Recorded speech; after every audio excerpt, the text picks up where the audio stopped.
Hello, and welcome to Temple of the False Bod, where our decks are not optimized, but our plays sure as heck are fun. I am Andy. I am Bruce. And we got a special one for you here today. We, after last week's deck tale, we started to realize, hey, we're starting to run out of decks to talk about. So we figured, you know what? Let's build one. And then when we come back to this part next season, maybe we'll revisit it. So we figured we'd build a deck here. Yeah, Bruce. Yeah. This was your idea. You did this to us. Yes, I did. I did. Tell me. Part of the reason I did this was because I started working on a deck and decided, you know what, this would be so much easier if I could, bounce ideas off of somebody else. Because, you find yourself going down a path and sometimes you just need somebody else there to say, no, that's just no good. Or somebody who's just going to say, ooh, I really like that idea. Definitely, we should be putting that in the deck. So we wanted something like that, and then thought, why can't we do this on air? Why can't we do this as part of the podcast? Because, so many times we hear about people and wonder about how they actually build their decks. And it's one thing for somebody to tell you how they do it. It's quite another thing for you to actually sit in and get to listen in on how we go about building it ourselves. So that was sort of the idea, and we're going to give it a shot. See what happens. Yeah, let's. This is going to be a long one, so let's introduce our commander. Sure. So the commander we're going to build around for this one is Breena, the Demagogue. Breena costs 1 white and a black. She's a bird warlock, a 1/3 flying creature. And the text reads, whenever a player attacks one of your opponents, if that opponent has more life than another of your opponents, that attacking player draws a card, and you put 2 +1/+1 counters on a creature you control. Now, odds are you have no idea what that says, because everybody who reads this card, and I mean has the card in front of them and reads it, still has to read it a couple of times to really understand what's being said here. But what it comes down to is, if any player attacks one of your opponents, and that opponent happens to have less life than any one of your other opponents, the player who attacks gets to draw a card, and that could be you or one of your other opponents. And every single time that happens, so whenever your opponents do it, or you do it, then you get to put 2 +1/+1 counters on a creature you control. That's basically sums up Breena.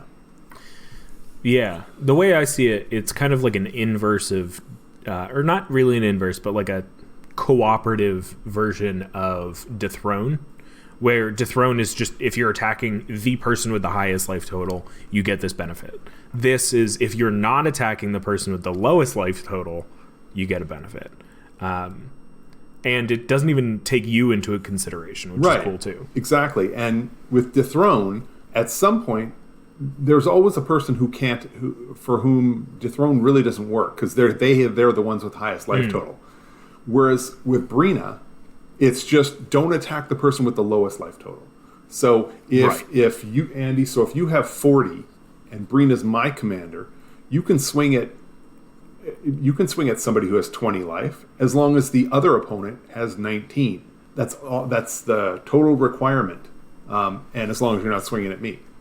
My thought with Breena was that there's a certain amount of politics here, because it's encouraging your opponents to swing at other opponents, and getting to draw a card is generally a pretty big draw. I mean, if you look at the Monarch, people are willing to attack the Monarch just to get that card draw on the end step. So with Breena, you can get that card draw, and you don't become the Monarch, meaning you are not suddenly the target for the next player. Because I know there's plenty of times with the Monarch where I look at who the next player is and think to myself, well, if I'm the Monarch, they're going to swing at me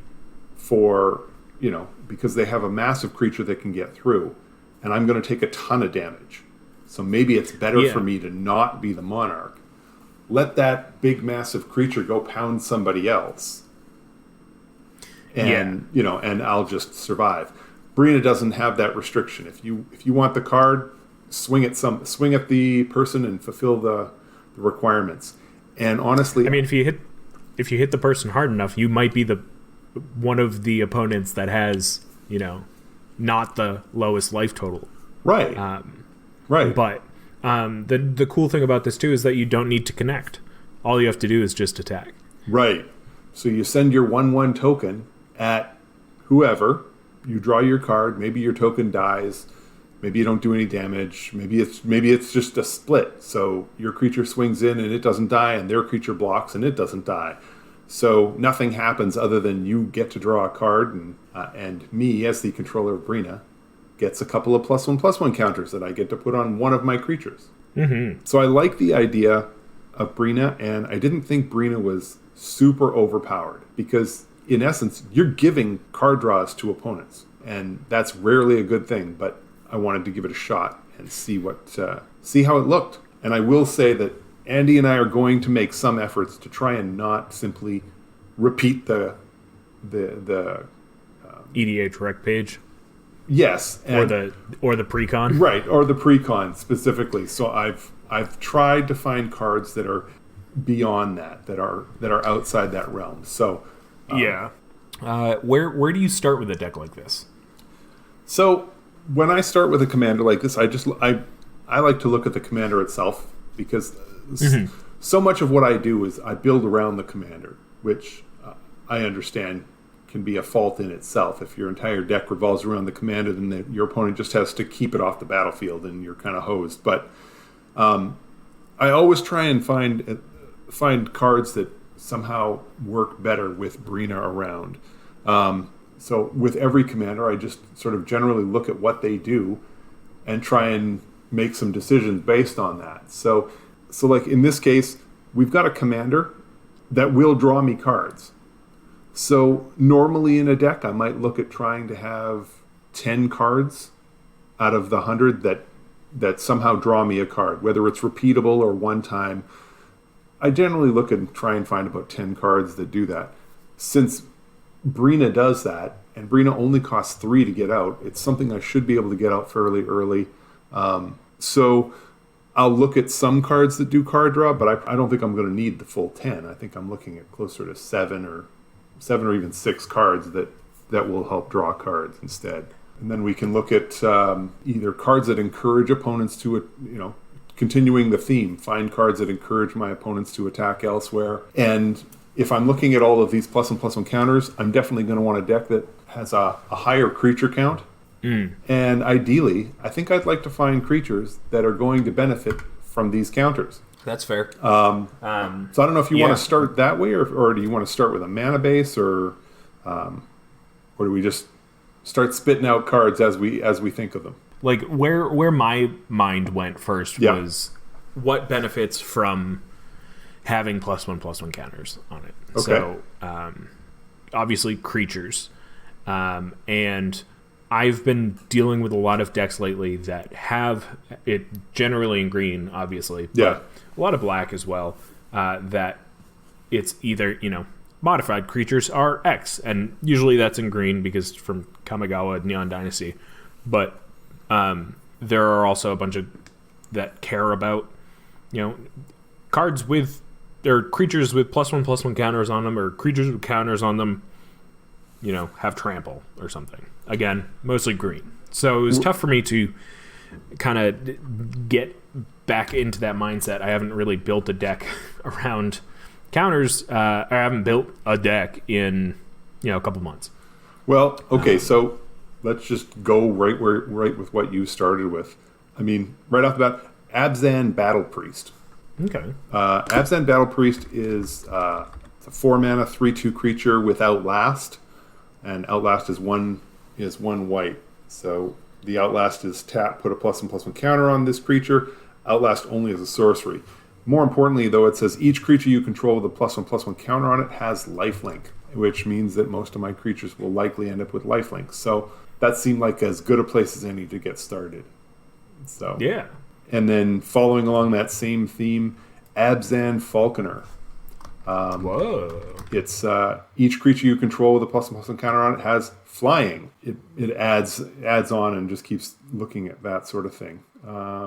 That's brilliant. I was having the hardest time trying to figure out the search terms for Scryfall, but that makes so much more sense. Right. And if you follow along those same search terms, Anok Bondkin, that's Ainok, Bondkin, another Outlast creature. It says each creature you control with a +1/+1 counter on it has first strike. Brilliant. Right. And that one's a common. So it's not even, it shouldn't be that difficult to find. So that's sort of where I went to start. Yeah, that makes a lot of sense. And because I couldn't find anything, because I was having a hard time on Scryfall just figuring out the wording for these search terms, I found a bunch of cards that cared about either the power or the toughness, where it was like, when this dies, do something with the power or toughness or vice versa. So I've got Paladin of Atonement. Paladin of Atonement is a 2 mana 1/1, so 1 and a white for a 1/1 Vampire Knight. At the beginning of each upkeep, if you lost life last turn, put a +1/+1 counter on Paladin of Atonement. When Paladin of Atonement dies, you gain life equal to its toughness. So, not super, it's a bit contrary to, the commander that wants people to attack elsewhere, but eventually people are going to attack you. Eventually you are going to lose life. Whether it's because people are attacking you or you're paying life for something, or there's so many reasons you'd lose life. I think that the card it ties in with the political aspect. Once again, you're discouraging people from swinging your way. Following along that line, one of your favorite cards, Nadir. Yes. Nadir, Agent of Duskanel. Yeah. Those who don't know, Nadir, Agent of the Duskanel is 5 and a black, so 6 mana for 3/3. Whenever a token you control leaves the battlefield, put a +1/+1 counter on it. When it leaves the battlefield, create a number of 1/1 green elf warrior creature tokens equal to its power. So both of these cards, they don't it's not like they specifically care about counters, but they're things to keep an eye out for because you'll be adding counters to your creatures throughout the game anyway. The Paladin does make its own counters, which is nice, but you don't actually have to lose life to get counters on it because of Breena. With Nadir, kind of the same thing. You don't necessarily have to worry about tokens leaving the battlefield to get +1/+1 counters on it because Breena will be giving it +1/+1 counters. Right. But the thing with both of these is that +1/+1 counters will be making these creatures bigger and bigger, so that when they do leave, you get that ultimate utility value out of it. Right. To finish off the Outlast cards, Murek Nightblade, MER-EK. Okay. And each creature you control with a +1/+1 counter on it has Death Touch. Beautiful. Yes. And I think that was the last of the Outlast ones that I had. Amazing. Kind of along similar lines to kind of with Nadir and the Paladin specifically, and I guess really any of these that you're going to put a bunch of +1/+1 counters on. I've got Bushmeat Poacher. Don't laugh. That's what it's called. It's a 2/4 for 3 and a black. It's a human soldier, and it says for 1 and tap, sacrifice another creature, : you gain life equal to that creature's toughness, draw a card. So, say, Nadir gets up to a 9/9 or something. Right. It's got a bunch of +1/+1 counters on it. You tap, you pay 1, tap, and sack it. You get all the 1/1 elf things, the green elf warriors. But you also gain 9 life and draw a card because of this. Right. Very nice. Yeah. I really like finding little things like that where it's it's card draw, it's life gain, it's procking your little engines that you've already set into place. It's a fun little card. Very nice. I've got a few other cards along that line, but I'm going to shift a little bit, and we'll go with the obvious one here. Cauldron of Souls. Ooh. Cauldron of Souls is a 5 mana artifact, and it taps and it says choose any number of target creatures. Each of those creatures gains persist until the end of the turn. And persist is when it dies, when the creature dies, if it had no -1/-1 counters on it, return it to the battlefield under its owner's control with a -1/-1 counter on it.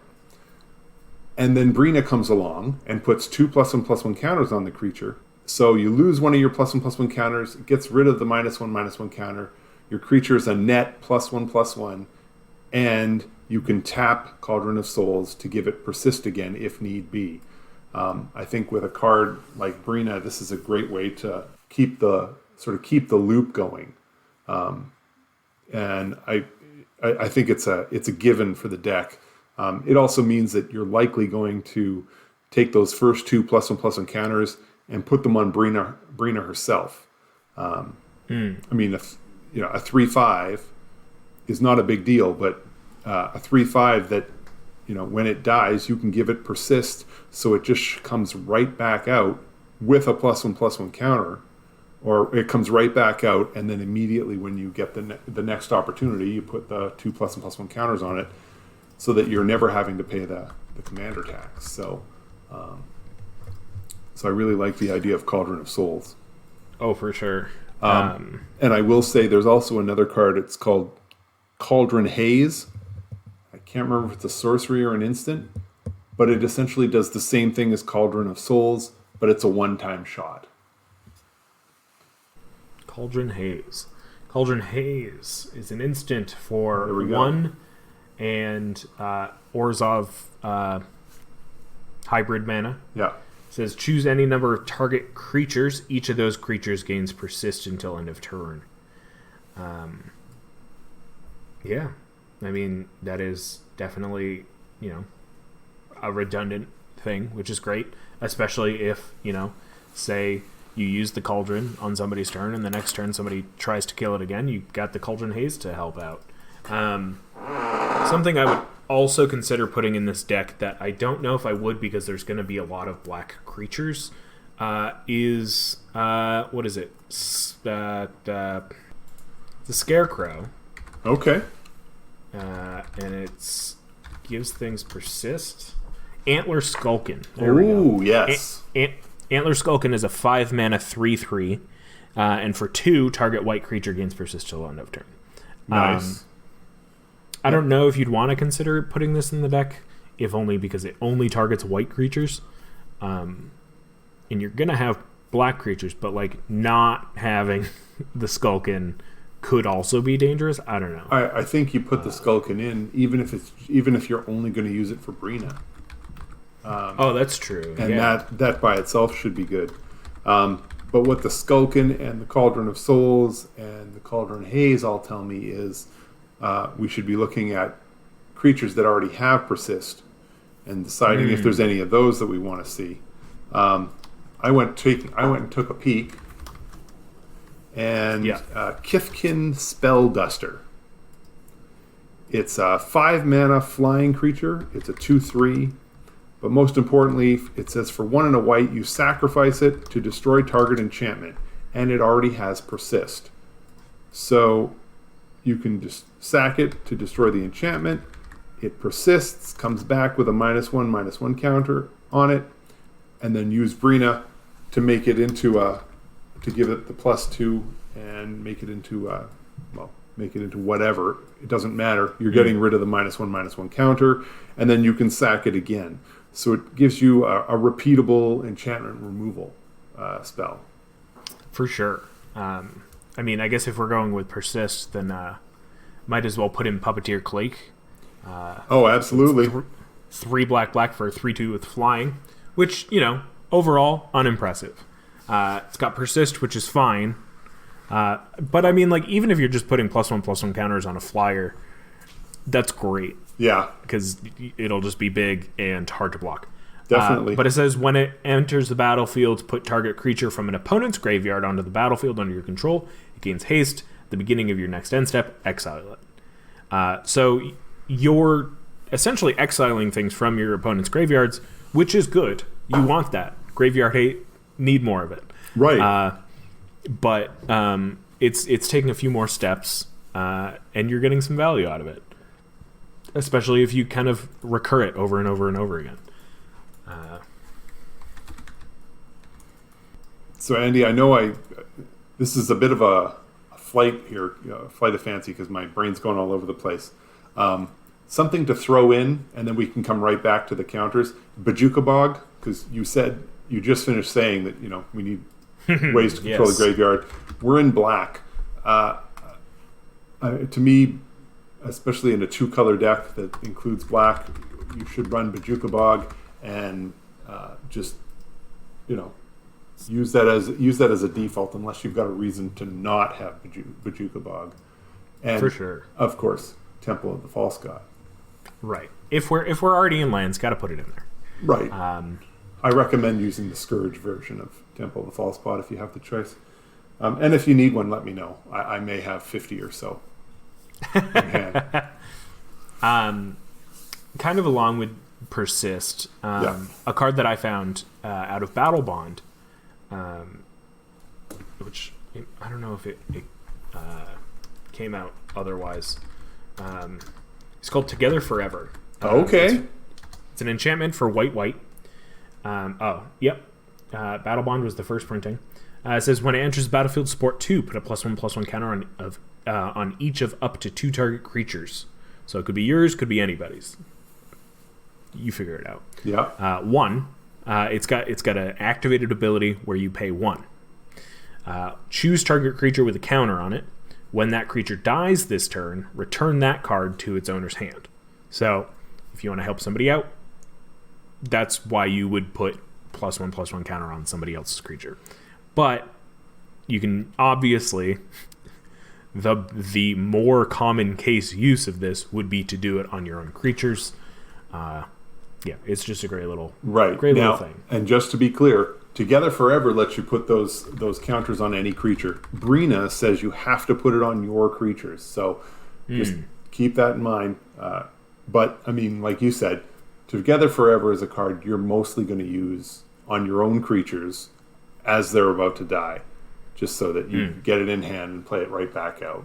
So I can see this also being real helpful with Breena, just so you don't have to pay commander tax. So what other ones was there? I had another one here.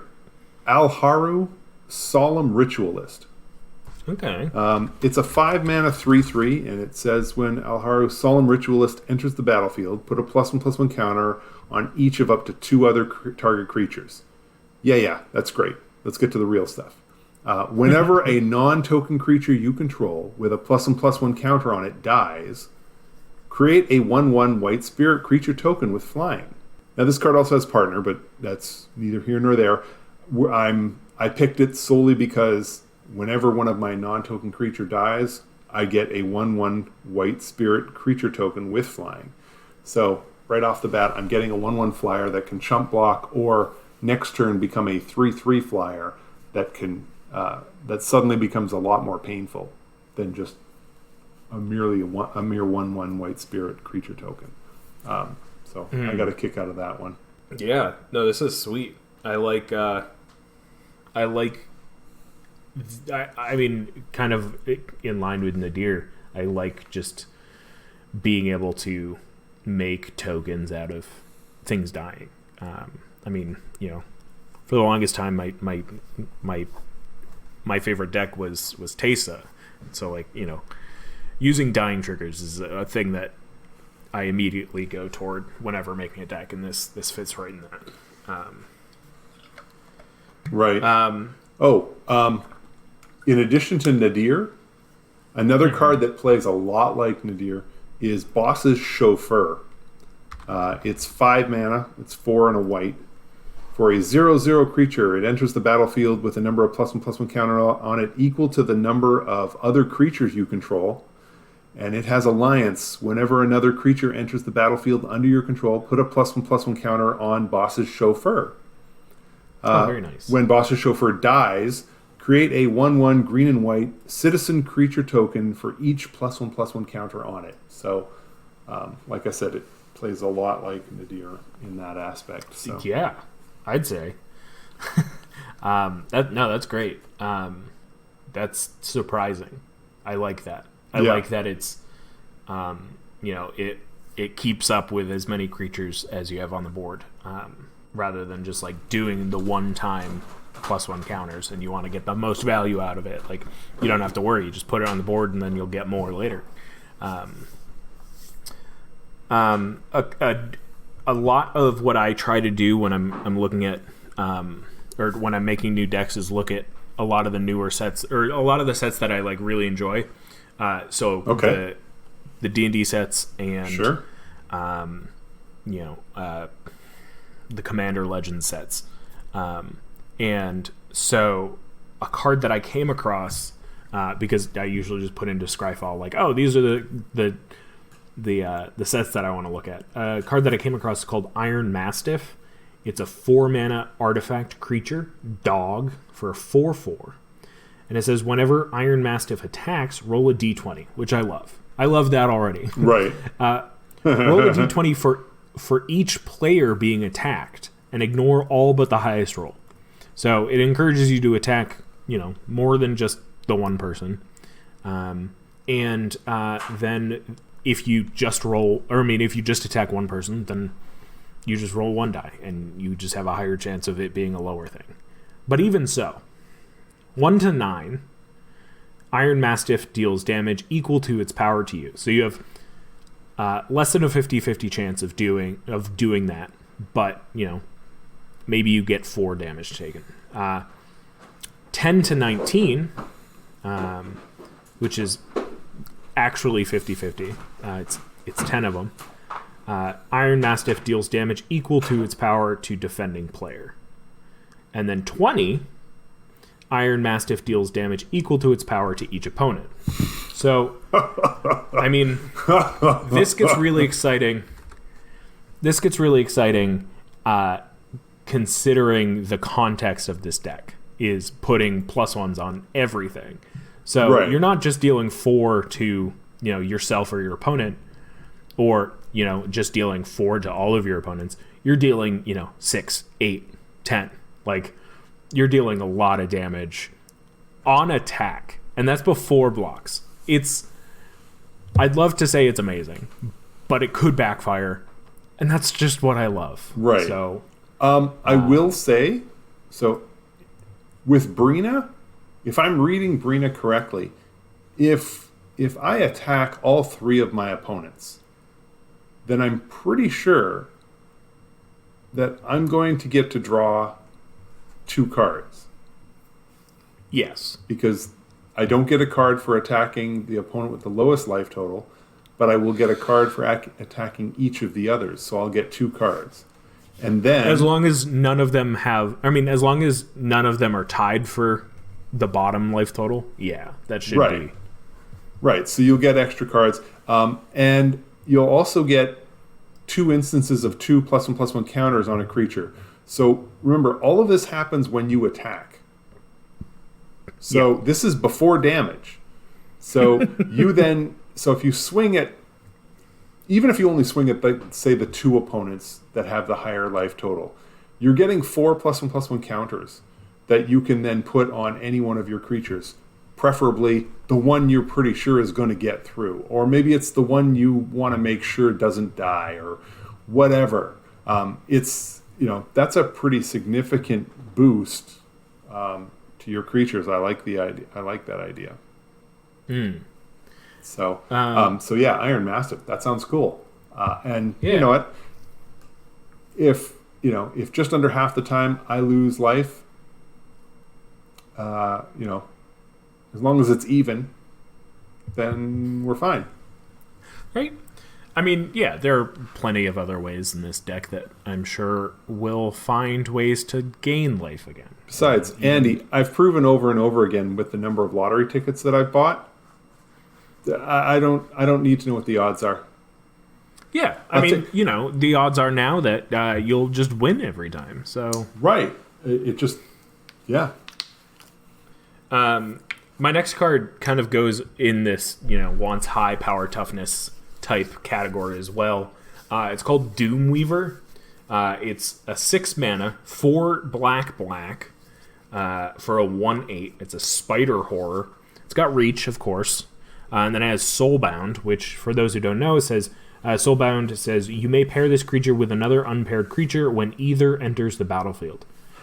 So either this, or if you don't have a creature out, and this is on the battlefield, a creature comes out, you can Soulbound them, and then they remain paired for as long as you control both of them. Nice. So if the other creature dies and then you put out a new one, you can soulbind those two.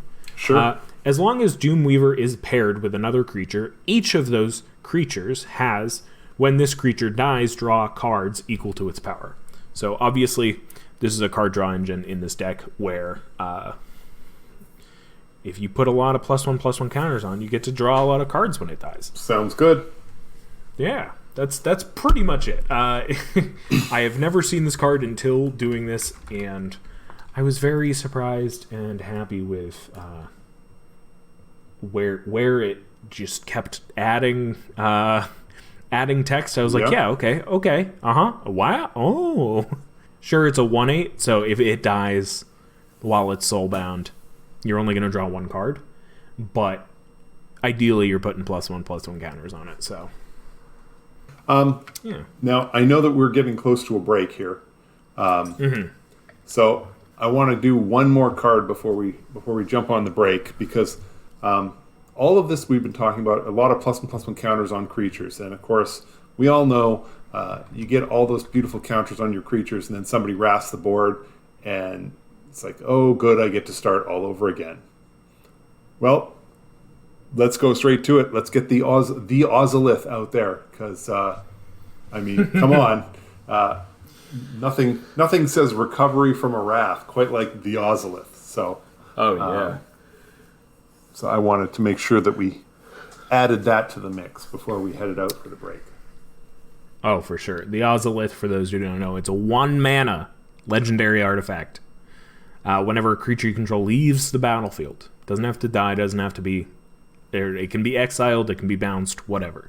When it leaves the battlefield, if it had counters on it, put those counters on the Ozolith at the beginning of combat on your turn. If the Ozolith has counters on it, you may move all counters from the Ozolith onto target creature. So no splitting it up.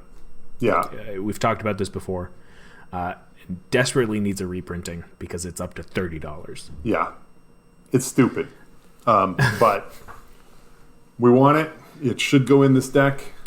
And as it so happens, I might have one of them actually sitting on top of my card catalog right now, ready to go into this deck. So, the Ozolith for sure.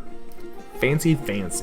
All right, like you said, we got to take it to break, and when we get back, we'll be talking about the other parts of this deck as we build it. I mean, yeah, stick around, you'll see.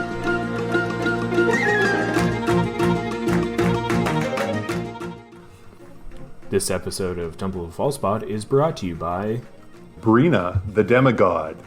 Because nothing screams Oprah like Breena, the Demagogue. You draw a card, and you draw a card, and you draw a card. Breena, the Demagogue. And now back to you.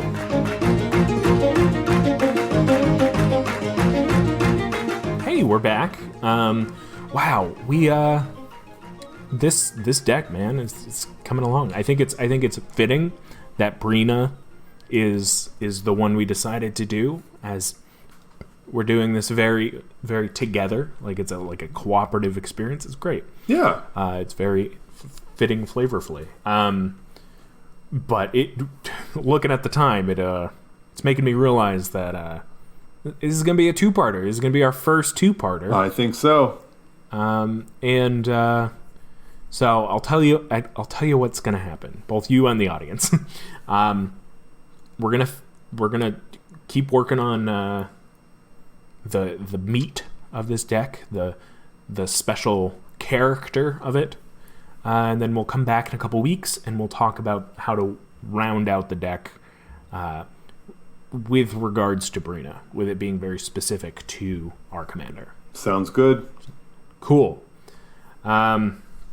You mentioned theme, and you mentioned character, and I thought Sen's Tactician. Just even the name alone sort of fits in with the whole idea of the political aspect of it. Sense Tactician is a 1-mana 1/1. You can spend 1 and tap it to put a +1/+1 counter on target soldier creature. Don't even know if we have any of those in the deck, so not worried about that part. It's each creature you control with a +1/+1 counter on it can block an additional creature. So each of your creatures can now block 2. So I thought that was an interesting card to throw into the mix. That's real nice. I also during the break found this cool card that kind of is in the along the lines of counters matters. Yeah. But also along the lines of Breena's like political thing. And I think that it is nice because it just adds more text to Breena, but it's not an aura, but it is an enchantment. It's a background. It's called Noble Heritage. We've talked about this on the show before, I'm sure.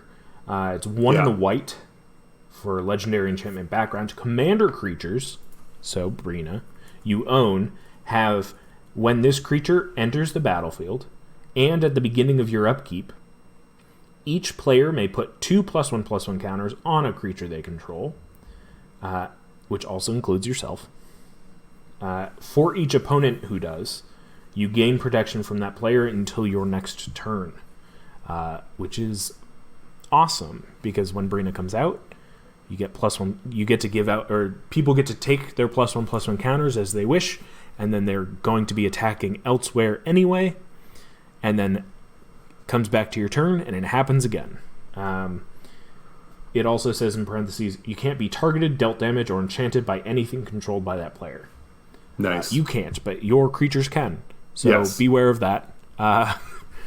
But it's cool too because you get +1/+1 counters out of this, and it's a great little card. Noble Heritage. Very definitely. I'm going to give you another card. Actually, I'm going to give you another group of cards that will really enjoy seeing Noble Heritage come around. I'm thinking about Triskelion. So, okay, yeah. Triskelion is a 6-mana 1/1 creature, and it enters the battlefield with 3 +1/+1 counters on it. Now, this is an old creature, so they thought this was fair because they were scared to death of creatures back then.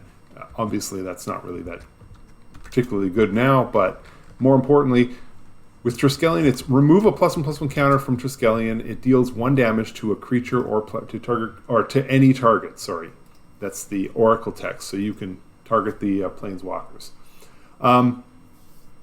Obviously, you can pile on +1/+1 counters from Breena onto Triskelion and just use it as a way to hit those creatures that just won't block, or the creatures you want to get rid of if you want to do it by damage. Following along that line, I'm not going to spend any more time on this, but Hangerback Walker does pretty much the same thing. And I think, what was the other one here? Arcbound Javelineer, also much the same, but that one's a modular one. Creature enters with a +1/+1 counter on it. When it dies, you can move its counter onto target artifact creature, but its ability is tap, remove X +1/+1 counters from the Javelineer. It deals X damage to target attacking or blocking creature. So it's a little more specific, but it's certainly an option that you can run there. Yeah. Along the same lines, you obviously have Walking Ballista, and what was the other one? Pentavis, of course. Yes. Can't forget Pentavis. Pentavis, for those who don't know, it's a 7-mana artifact creature construct. It's a 0/0. On cost, it makes sense. It enters the battlefield with 5 +1/+1 counters on it. And for 1, remove a +1/+1 counter. Create a 1/1 colorless Pentavite artifact creature token with flying. And then 1, sacrifice a Pentavite. Put a +1/+1 counter back on Pentavis. So, if you're dealing with +1/+1 counters, might as well just kind of like, you make little blockers, chump blockers, and really never have to worry about Pentavis going down too much. So, right. And for those of you who are as old school as I am, not only is there Pentavus, but there's also Tetravus, which is much the same thing, but it enters with 3 +1/+1 counters and does a lot of the same style of things. So it's weird that they call it Tetravus then. Yeah. Tetra being 4. Right. So I guess being 4 because it becomes a 4/4, I guess. Oh, yeah, maybe. So and it is the 4th one. Okay. Oh, yeah, that makes sense because you remove the 3 counters and you create what are they? Tetravite artifact creature tokens. Yeah. So, yeah, it's just another group of cards that really want you to pile the tokens onto just them, and then you can use them as like. Well, I mean, it just comes down to who are you attacking, because you can if you turn if you make the Tetravus into a bunch of 1/1s, then when you swing those 1/1s, you can swing them at a number of opponents, or maybe you're trying to get around one big creature, so you create a lot of 1/1s, or you just leave it as one big creature that can't be stopped. So whatever your reasoning. Yeah. So yeah, that was another group that I was thinking about. The other one, obviously, if I mentioned Arcbound Javelineer, pretty much all modular creatures can kind of tie into this. They sort of do a mini copy of the Ozolith. The trick with the modular creatures is you can only put the counters onto another artifact creature. So and we've got a few of those, but not all of them are artifact creatures. So you may find yourself in a situation where that modular isn't going to work for you the way you'd hoped it would, but it's certainly something we can think about. Yeah. And I think that, when we start to shrink the deck down to size, if we find we just don't have that number of artifact creatures, we'll just dump it. Or we can dump the modular cards and just sort of go from there. Yeah. I guess we've got time for a few more cards each. My next card that I was like, I want to find a place for this card. I've always wanted to find a place for this card. And I think it works really well in this deck if we end up finding a way to make a lot of mana. Okay. It's Evra, Halcyon Witness. It's 4 white, so 6 mana for a 4/4 legendary creature avatar. It's from Dominaria, the Dominaria set from 2018. Yeah. It has lifelink, which is always great in this deck, especially with Iron Mastiff on the board. And for 4 mana, 4 generic mana, you can exchange your life total with Evra Halcyon Witness's power. So say you're at 23, you pay 4, your life becomes 4, but Evra's becomes 23 base. Now, if it's got +1/+1 counters on it, say it's got 2 +1/+1 counters on it, your life is 23, its base is 4, your life now becomes 6 because the the 2 +1 counters on it, so it's a 6/6, and then it becomes a 23, +2, 25. And so, if you just have a lot of mana, you can switch it back and forth, taking it up a couple each time, because you'll be switching because of the counters. Yeah, because of the counters. So if you get enough counters on it, then with 8 mana, you can flip, and just gain the amount of life equal to the counters, right? Right. Okay. And obviously, if you're attacking, then you're only supporting it more and more.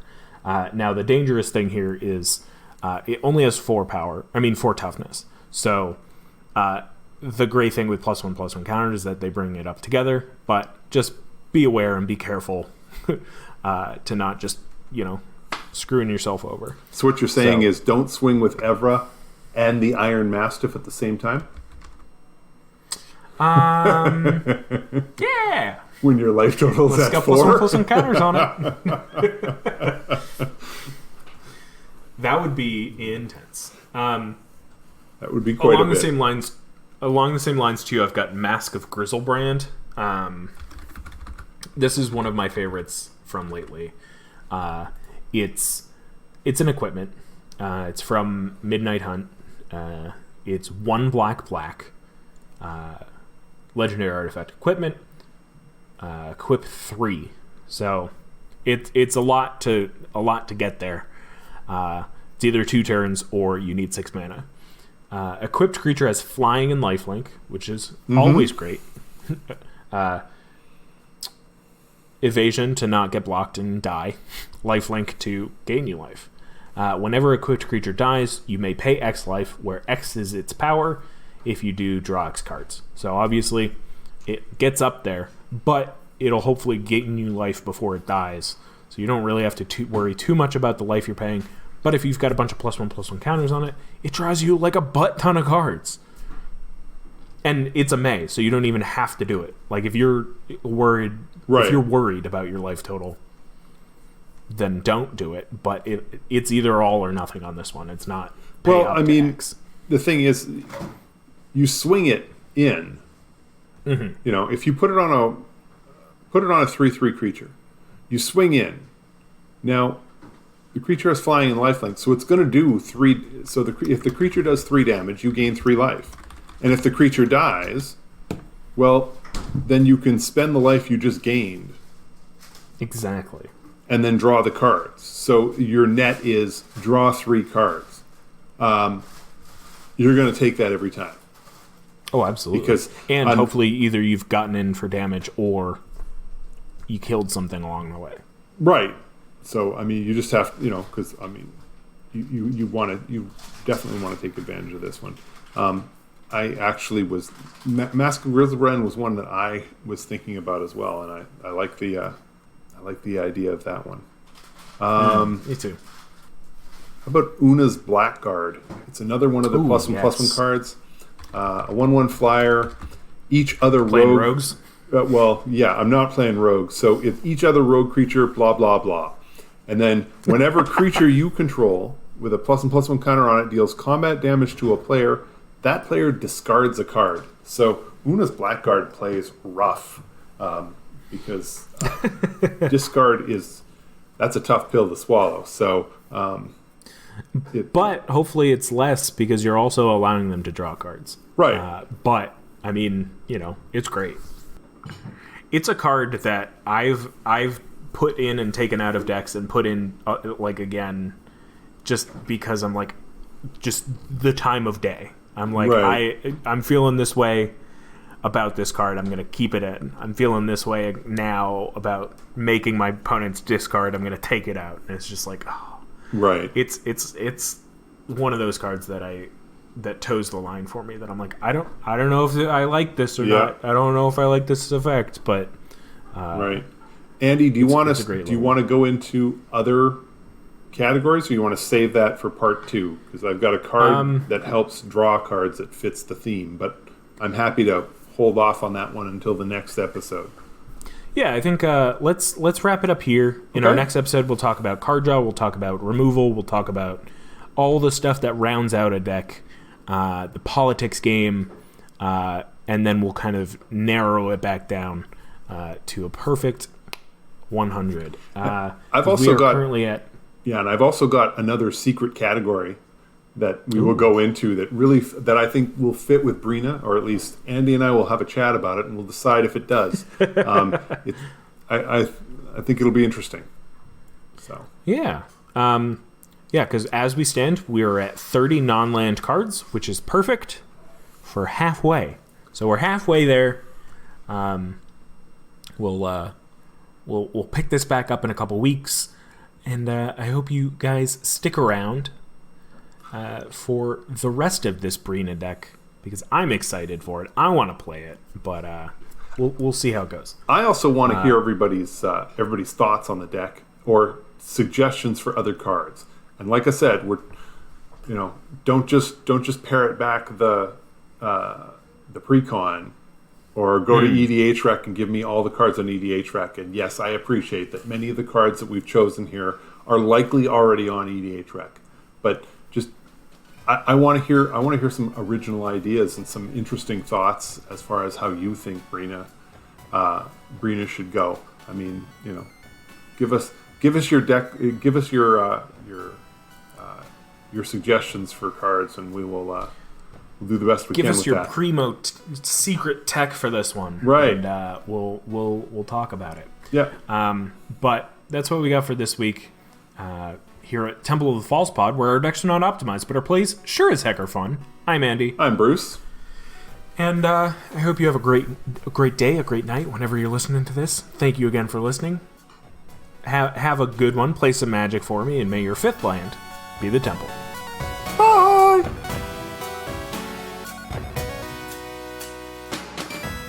Wait. Before you go, I just wanted to say thank you for listening. You can reach out to us via email at falsepodmtg@gmail.com or on Twitter at falsepodmtg. Bruce is at ManaBurned, and I'm at Andy Weekend, though you'll definitely notice I use the podcast Twitter far more often. Now that we've got you here, make sure you subscribe, rate us on whatever podcast platform you use. It helps us out. It gets us more reach.